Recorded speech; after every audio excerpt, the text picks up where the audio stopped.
Yes, the title is accurate. Marvel and the MCU are creating their worst enemy, the wrong enemy, their own VFX artists. This could lead to a game changer that all of Hollywood could get rather irritated with.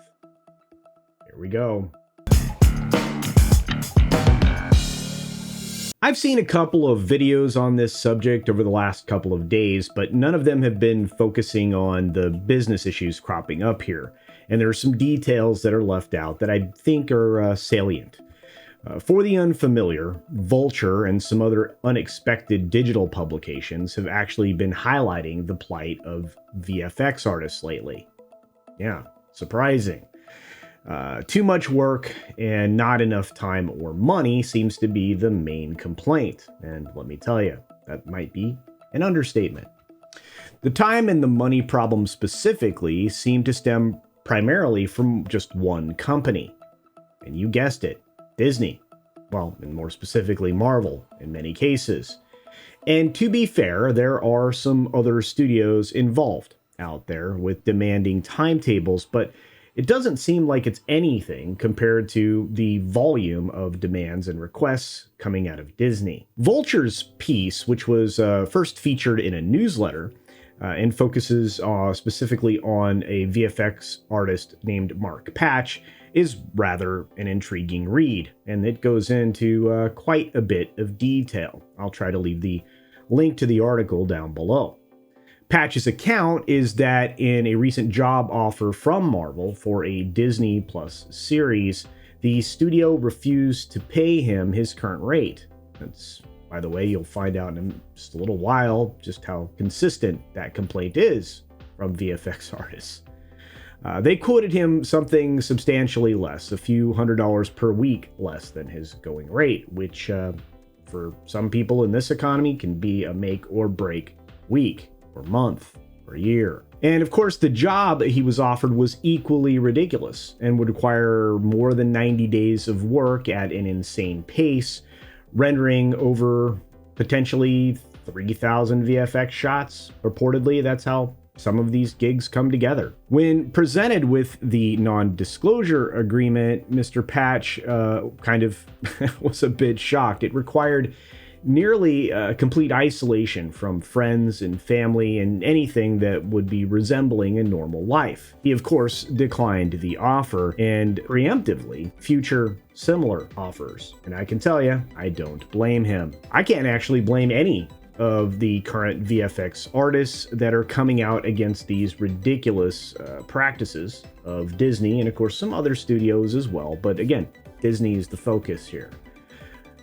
Consistently, staggeringly consistently, regularly consistently, Disney seems to be the worst offender. And Disney has built themselves and the rest of Hollywood quite the formidable enemy. That enemy is unionizing. And as much as I don't really like or trust unions, if you want my opinion on unions, you can go back and check out some previous videos. But honestly, I can't blame them for unionizing.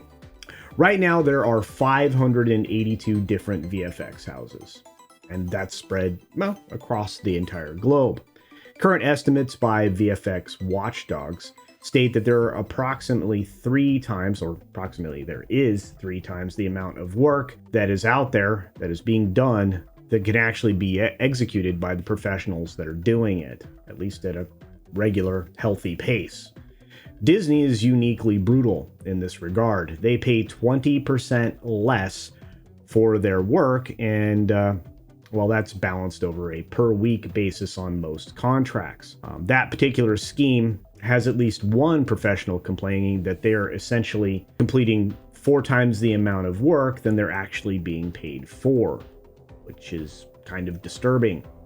Moreover, Marvel contractors state that once they deliver their current project, many of them will never work for Disney again. They just won't accept the job. The VFX IATSE group estimates that Marvel places about 3 times the normal workload on their VFX artists, and that's in comparison to pretty much every other studio. So 3 times the workload on just one worker. The union movement itself is growing and it seems to be growing at a pretty decent clip. They're expecting to have possibly as many or more than 1,000 members by this fall. That kind of size is actually large enough to negotiate with AMPTP on contract standards across the industry, at least for their union members. And again, usually that becomes the standard, so you don't have to, wiggle around all these different contractual situations. A proper union established in most VFX houses would resolve many of the issues that are plaguing the entire production cycle. And also, well, our eyes, because a lot of the work being done right now, especially on these Disney Plus series, yeah, it's pretty terrible. Well, it's because it's rushed. At current, over 90% of everything that's being made, whether it's television or film, requires VFX work. That's extraordinary. It's a staggering uptick from just 2 decades ago. Marvel seems to be the worst for more than just, obviously, the workload. They actually lack direction. I don't know that this would surprise anybody in my audience, but maybe a few of you who are new to the channel. Disney's unorganized chaos with productions that are patchwork put together. So supposedly, there can be entire action segments that are crafted in 100% CGI, nothing real there, where the artists complain that the best they get sometimes is some very vague instruction. Like, in fact, this article has one. It says, a hero needs to avoid many things for this amount of time. Okay. Another massive problem, of course, would be leadership at Disney, and specifically in Marvel. The climate of fear that exists there seems to be the order of the day, and many lay that blame not on Kevin Feige, but on Victoria Alonso. Well, that makes a lot of sense. Alonso can, and reportedly has, in the past, blacklisted VFX staff and frozen them out. In fact, entire houses, from what I'm to understand. It's actually shocking how little a VFX coordinator can actually be paid. A group of workers recently in a Slack group, one that they obviously formed privately, kind of talked about their rates together, and poof, when the numbers came back, they were staggeringly low. Again, VFX production coordinator can be paid as little as $18.57 an hour. That's really low for that kind of profession and that professional work. According to this article, of course, a month or so after this information was widely made available, this poll, obviously, Disney had trouble staffing up for VFX positions for a particular upcoming Disney Plus show in Atlanta, and they were refusing to pay anybody who asked for their standard quote. Then, of course, Disney discovered by a producer, or from a producer, that everyone was now familiar with this Slack poll and what they should be being paid. Disney panicked. They freaked out. They sent an email out trying to find a way to shut down any talk about rates. And disgustingly, a VFX worker recounted a story where their producer actually wanted to know who was involved in the poll and wanted that particular VFX worker to report on them. They're basically being told, or at the time were being told, not to talk about their rates, which seems illegal, because it is. In fact, they got a note from the VFX group just reminding them of such. I mean, go figure. Disney doing something illegal? There's so much to this story, of course, and I feel like I've really only scratched the surface. The details that I grab are just from one article that's very well researched and sourced, but I've seen many, many more, not to mention a whole host of Reddit posts.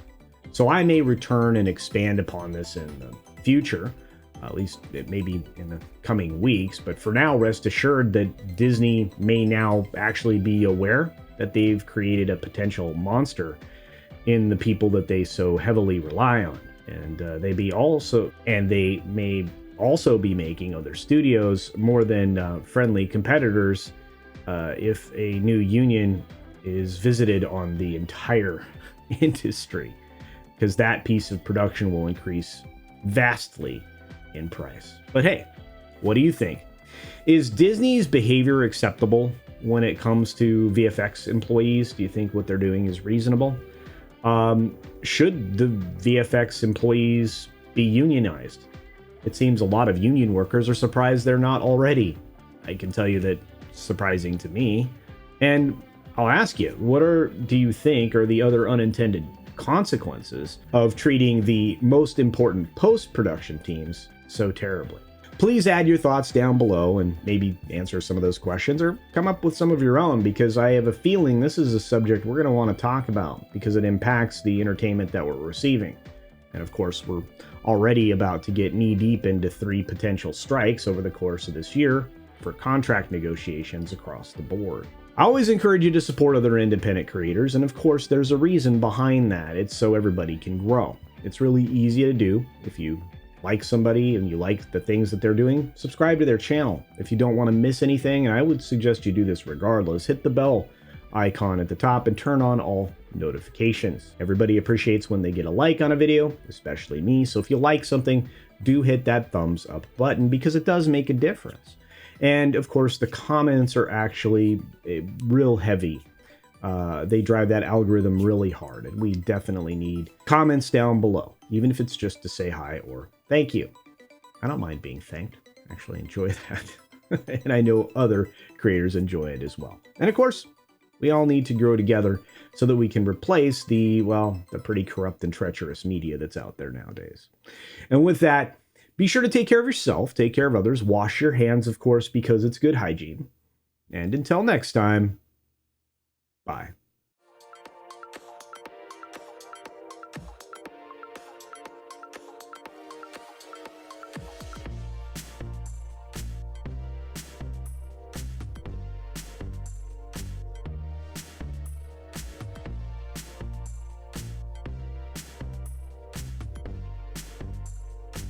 And don't forget to check out my Rumble at rumble.com/CultureCasino.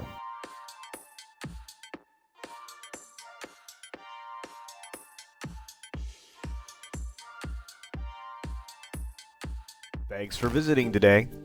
Be sure you're subscribed and hit that for alerts. Yay! Of course, like and share all of the videos that you can, as it helps with the algorithm. Have a great day.